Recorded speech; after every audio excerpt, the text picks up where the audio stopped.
नमस्कार मंडळी. डॉक्टरकडे आपण कधी जातो? आजारी पडल्यावर. पण चांगला व्यायाम केला, परिपूर्ण आहार घेतला, तर शक्यतो आपण आजारीच पडणार नाही. डॉक्टरकडे जायची वेळच येणार नाही. दशपर्णी अर्क आणि निंबोळी अर्काची फवारणी म्हणजे अगदी असंच. कीड येण्याची वाट न बघता ती येऊच नये म्हणून निंबोळी अर्क आणि दशपर्णी अर्काची 10 दिवसांच्या अंतराने आलटून-पालटून फवारणी करायची. प्रथम दशपर्णी अर्काबद्दल जाणून घेऊया. दशपर्णी अर्क बनवल्यावर 1 महिना झाला असेल, तर तो फवारणीसाठी तयार आहे. फवारणीचं प्रमाण 1 लिटर पाण्यात 25 मिली. फवारणी कधी करावी? सकाळी लवकर किंवा संध्याकाळी, तीव्र उन्हात नाही. आता निंबोळी अर्काबद्दल जाणून घेऊया. निंबोळी अर्क बनवायचा कधी?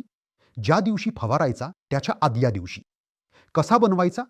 एका एकर क्षेत्रावर एक फवारणी करण्यासाठी 10 किलो निंबोळ्या कुटून बारीक करा. रात्रभर 10 लिटर पाण्यात भिजवा. सकाळी वस्त्रगाळ करा. हे द्रावण 190 लिटर पाण्यात मिक्स करून ताबडतोब फवारणी करा. लक्षात ठेवा, एकदा तयार केलेला निंबोळी अर्क त्याच दिवशी फवारा. साठवून ठेवू नका. मंडळी, पीक उगवल्यापासून नियमित 10 दिवसांनी फवारणी करा. दशपर्णी आणि निंबोळी आलटून पालटून फवारा. रासायनिक फवारणीचा खर्च वाचवा.